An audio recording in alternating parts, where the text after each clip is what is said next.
I'm Eddie Muller, here with this year's final installment of Noir Alley. I've decided to end 2024 on a traditional note, showing the most financially successful noir of the post-war era. The Postman Always Rings Twice, made at Metro-Goldwyn-Mayer in 1946. The war was over, co-stars Lana Turner and John Garfield were at the height of their popularity, and the baby boom was ready to explode. Enough guys took their dates to this movie to make it the fourth highest grossing picture of the year, behind Song of the South, The Best Years of Our Lives, and Duel in the Sun. It was quite the payoff for MGM, considering it took the studio 12 years to get it up on the screen. James M. Cain wrote this slim, incendiary tale of love and murder in 1934, at the height of the Depression. And it was truly of its time, about a man and woman caught up in a whirlwind of emotional and economic desperation. It is the seminal work of noir fiction, the cauldron from which virtually every subsequent noir thriller flowed. But 1934 was also the year Hollywood reinforced its production code, prohibiting the on-screen depiction of everything that made Cain's book a runaway bestseller. So despite having immediately snapped up the film rights, MGM, the most tasteful and cautious of studios, left Cain's book on the shelf. The first screen version of the story would actually be made in France, 1939's Le Dernier Tournant, or The Last Turning.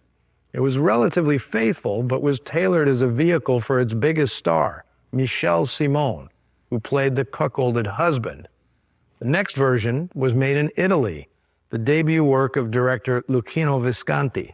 1943's Ossessioni was a looser and earthier take on the story, one that moved its Depression-era California setting to Italy's Po Valley during Mussolini's regime.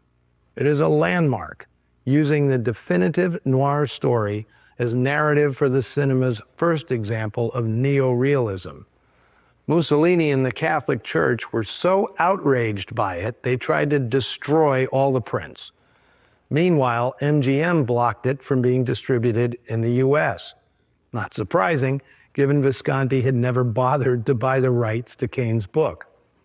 Ossessioni wouldn't be seen in this country until 1976, in prints made from the sole surviving copy, which Visconti had hidden from the fascist under the floorboards in his home.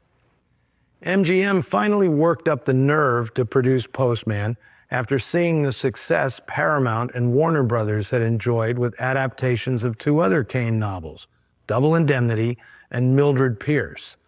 To appease studio chief Louis B. Mayer, who hated anything unwholesome, producer Carrie Wilson and screenwriters Niven Bush and Harry Ruskin sanitized the story as much as they could, while director Tay Garnett and costume designer Irene Lentz provided a glamorous sheen that felt nothing like Cain's down and dirty novella.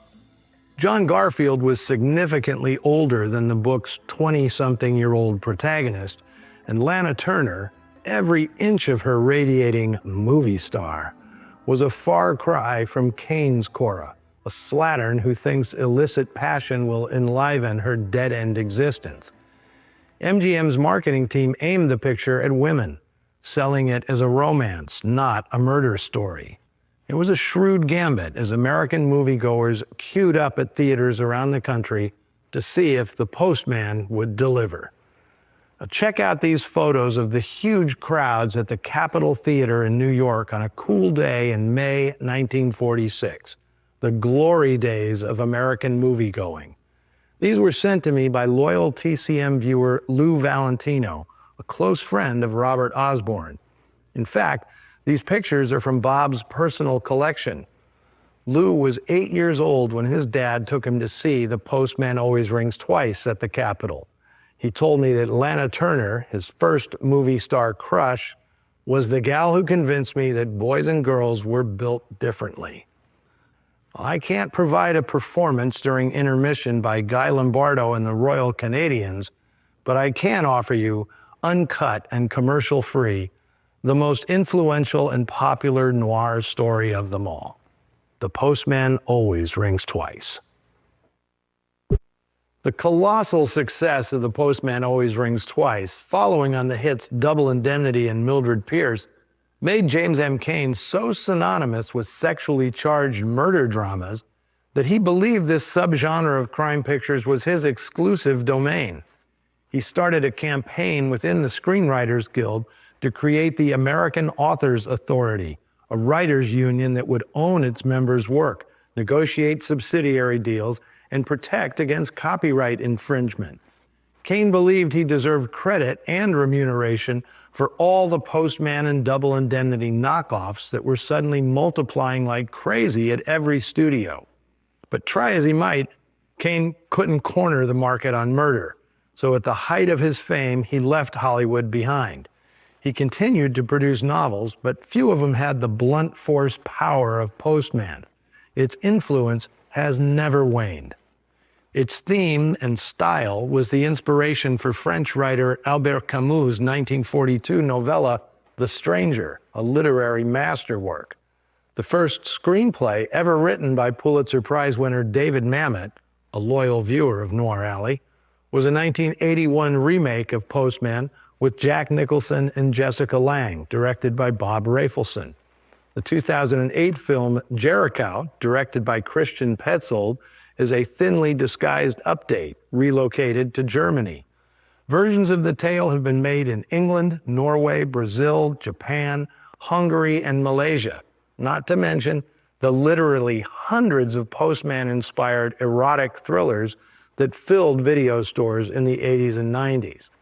Writers of crime fiction have been recycling the Postman template for decades.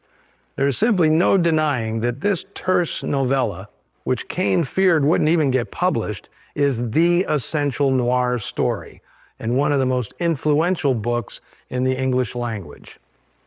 That'll do it for Noir Alley in 2024. But I'll be back Tuesday night, ringing in 2025 with my TCM colleagues. Jacqueline, Dave, Alicia, and I will all be together celebrating New Year's with a program of our favorite films that feature key New Year's Eve scenes. Ben may even join us, if we give him the right address. And be sure to join me back here next week at Bar 355 when we kick off a fresh year of Noir Alley with the weird and wonderful 1946 thriller Suspense, starring the Ice Queen of Noir, Belita. Until then, see you in the shadows.